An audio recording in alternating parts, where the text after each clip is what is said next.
wabarakatuh. Selamat datang di program keren podcast Turha Media SMA Hadijah Surabaya. Tempat kamu mendapatkan informasi bermutu tentang apa saja, khususnya berita-berita menarik dan eksklusif di lingkungan Hadijah Raya. Halo semuanya, apa kabar nih kalian setelah libur lebaran kemarin? Nah, kali ini kita balik lagi tentunya dengan suasana dan topik yang baru. Kita akan berbincang dengan Kak Melati yang baru aja lulus tadi malam guys.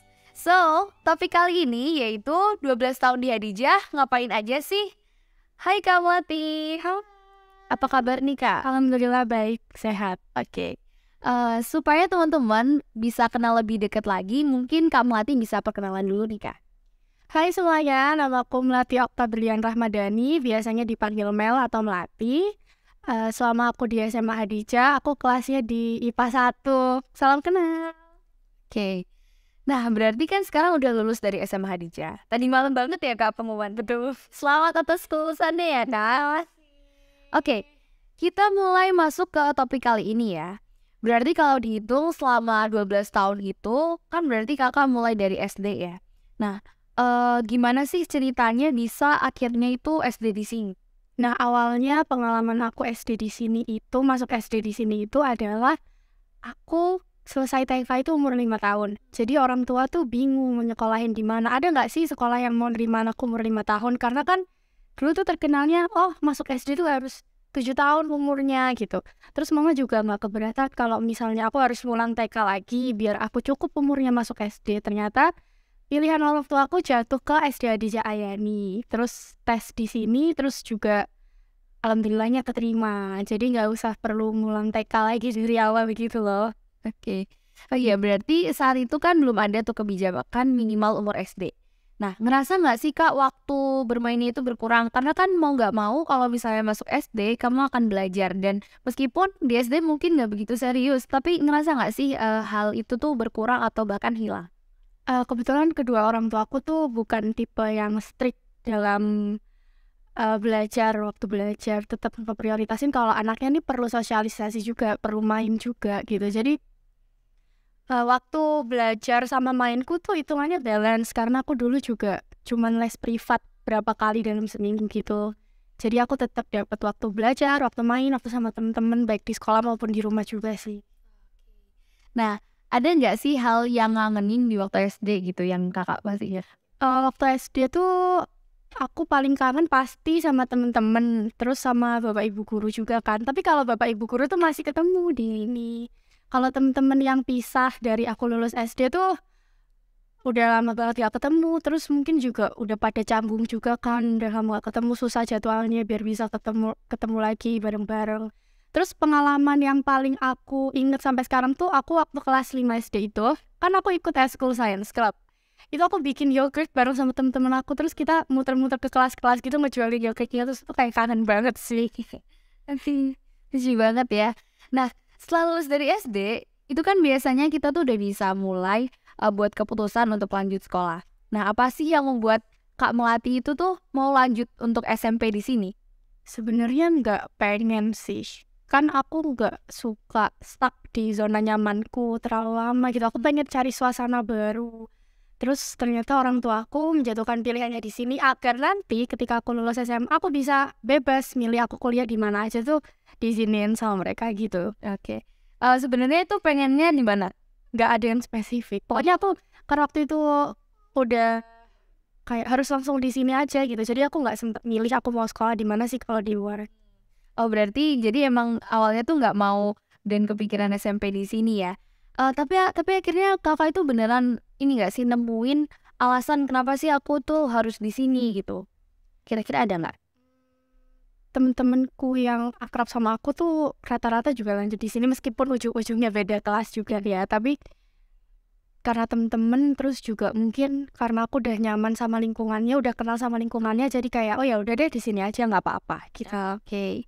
Nah, selama di SMP itu pastinya kan ada hal yang berbeda nih Kak. Ada hal yang buat kakak itu berkembang. Mungkin di SMP itu ada hobi kakak yang awalnya terpendam tapi akhirnya itu bisa dikembangin gitu. Kira-kira ada nggak Kak? Ada. Aku tuh kebetulan datang dari keluarga yang sebagiannya tuh seniman. Jadi karena mungkin waktu SD aku nggak terlalu mendalami seni-seni kayak gitu. Jadi waktu SMP tuh aku ngerasa kayak aku suka nyanyi gini. Ya udah deh, aku ikut eskul band di situ. Meskipun nggak terlalu mencolok banget, aku jadi vokalis, tapi itu merupakan pengalaman yang menurut aku kayak debut gitu sih buat aku. Terus aku tampil pertama kali tuh kalau nggak salah waktu wisudaan tahun 2018 atau 2019 gitu. Wow, keren banget sih Kak. Boleh banget nanti di akhir kita dengerin suaranya Kak Melati ya sih guys. Oke, balik lagi. Kan kalau misalnya anak SMP sekarang itu nyari ke SMA-nya itu pasti yang dilihat yang terkenal, top, atau banyak alumni yang keterima di PTN dan lain sebagainya. Intinya kayak gitu. Tapi untuk alasan kenapa lagi-lagi kakak itu memutuskan untuk lanjut aja di lingkungan Hadijah ini tuh apa? Apakah saran ortu lagi atau ikut-ikutan teman kayak gitu? SMA Hadijah tuh udah terkenal bagusnya sih. Dari lingkungan aku di rumah tuh pada ngedukung aja langsung SMA di sini tuh udah ya udah di sini di Hadijah aja gitu. Karena aku tahu karena aku ngeliat juga SMA Hadijah tuh unggul banget, ya udah aku masuk aja di sini. Tapi aku seneng banget masuk di sini tuh seneng banget. Oke. Kan kata orang momen selama di SMA itu akan jadi momen yang terngangenin karena ini kan masa-masa terakhir sebelum nantinya itu kita masuk ke dunia kuliah yang wow banget. Nah, untuk Kak Melati sendiri hal ini tuh sebenarnya relate gak?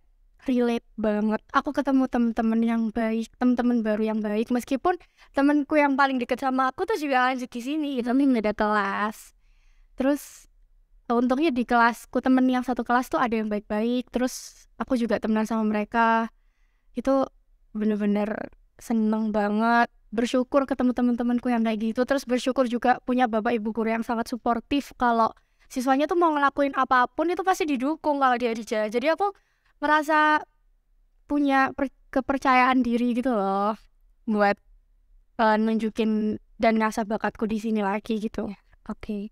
Nah, aku kan juga sering ya lihat Kak Melati itu biasanya di posting gitu di Instagram tentang kayak apa pencapaian-pencapaian kakak. Nah, kira-kira tuh kakak bisa ceritain nggak apa aja yang udah kakak capai selama di SMA ini? Aku waktu SMA tuh awalnya ngasah bakatku itu dari awal karena disuruh Pak Muklas ngisi band waktu MTC kalau nggak salah. Itu waktu aku masih kelas 10. Terus anggota-anggota bandku yang lain kan kakak kelas. Jadi sebenarnya ngerasa sedikit pressure sih di situ, tapi di situ aku seneng. Terus aku kayak, wih suportif banget nih lingkungannya gitu. Terus aku jadi ikut band lagi kan waktu SMA. Terus udah beberapa kali tampil juga. Terus waktu kelas 12 ini kayaknya dulu karena aku kelas 10-11 terlalu santai, jadi aku nggak mikir kalau ternyata kalau daftar kuliah tuh bisa gitu pakai sertifikat menang lomba kan. So aku bingung apa sih pelajaran yang aku bisa gitu. Akhirnya aku milih buat ikut beberapa olimpiade bahasa Inggris karena aku ngerasa unggulnya tuh di situ. Jadi alhamdulillah mungkin karena aku lumayan serius buat ngejar kalau kuliah harus punya sertifikat tuh, alhamdulillah punya beberapa sertifikat dari lomba-lomba sih. Wow, keren banget gak sih Kak? Dan FYI nih guys, jadi Kak Melati ini tuh udah officially jadi maba di Fakultas Kedokteran Hewan Universitas Airlangga jalur IUP. Jadi tambah keren banget gak sih guys? Oh my god. Oke, tapi dibalik itu sendiri tuh Kak, pasti ada ya usahanya, ada effortnya untuk mencapai itu semua. Nah, kira-kira bisa kakak ceritain gak? Ini agak panjang tuh sih, tapi gak apa-apa ya. Effort aku waktu masuk IUP itu sebenarnya aku dikasih saran sama seseorang karena aku dulu itu nggak diumuminnya tuh nggak masuk eligible. Terus seseorang itu masih aku rekomendasi buat nggak usah ikut SNBT deh, cari aja jalur-jalur yang lain, jalur prestasi atau mungkin apa yang sekiranya sertifikat yang aku punya tuh bisa kepakai gitu loh. Terus aku tahu ini tuh maksudnya jalur IUP ini tuh sebenarnya dari guru BK aku Bu Lulu. Terus aku disaranin buat ikut aja. Terus kebetulan ada jurusan kedokteran hewan. Terus jurusan kedokteran hewan itu sebenarnya udah cita-cita aku dari kecil juga. Terus orang tua aku juga sangat mendukung buat masuk kedokteran hewan. Akhirnya aku setelah beberapa kali diskusi sama orang tua, akhirnya ya udah aku cobain aja dulu daftar di jalur IUP UNER. Tapi orang-orang kan mikirnya ke kelas internasional nih pasti susah masuknya, dan aku jujur punya mindset itu kan di awal, susah nih masuknya, nanti gimana ya kalau aku nggak bisa ngikutin kuliahnya misalnya aku keterima, karena kan nggak gampang gitu, bahasa Inggris tuh kan bukan bahasa yang aku pakai sehari-hari banget kan. Terus aku iseng daftar, habis itu di daftar tuh agak susah gitu, ada beberapa file yang ketika aku upload tuh nggak bisa, sampai aku tuh nangis di BK karena Baik, susah ya Kak? iya, kok susah banget sih gitu. Kalau nggak dikasih rezeki di sini nggak apa-apa deh, tapi paling nggak aku tuh bisa daftar, aku tuh bisa tahu tesnya tuh kayak gimana gitu. Terus akhirnya perjuangan paling berat itu sebenarnya bukan di tes tulis. Aku kan disuruh bikin motivation letter. Ada panduannya. Ini pertanyaan yang paling susah, aku masih ingat. Kenapa sih UNER harus terima aku sebagai mahasiswanya? Itu pertanyaan yang susah banget kan. Gimana caranya aku mempromosikan diriku biar UNER tuh mau nerima aku gitu. Terus di situ setelah struggling aku 2 minggu sempet buntu juga otakku bikin motivation letter, akhirnya jadi tuh motivation letter. Terus aku pendaftaran, habis itu tes tulis, lalu tes wawancara. Alhamdulillah semua usaha yang aku lakukan, aku cuma belajar 1 minggu sebelum tes karena aku nggak tahu apa aja yang harus dipelajarin, karena semuanya kebayar. Waktu tanggal 1 April aku diumumin keterima di UNER jurusan kedokteran hewan. Wah, menginspirasi banget gak sih guys? Meskipun kata Kak Melati tadi itu kan iseng ya Kak ya, iseng daftar aja, tapi tentu di balik itu juga ada usahanya ya guys. Oke, tapi aku mau flashback lagi nih Kak ke belakang. Kan aku pengen tahu gitu loh, keseharian Kakak selama kelas 12 kemarin itu ngapain aja. Karena aku bener-bener penasaran, kan setelah aku kelas 12 tuh kayaknya struggle banget, susah banget, banyak kegiatannya juga. Nah, itu gimana nih Kak? Caraku untuk menghadapi kelas 12 itu sebenarnya dibagi 2 fase ketika aku semester 5 sama semester 6.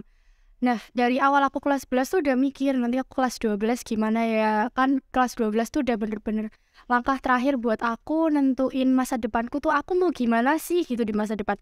Dan aku di situ ada pilihan yang berat, keputusan yang berat buat aku pilih karena aku nggak akan bisa pulang lagi kan. Terus itu juga masa depanku, aku mau gimana nantinya, aku mau jadi apa gitu.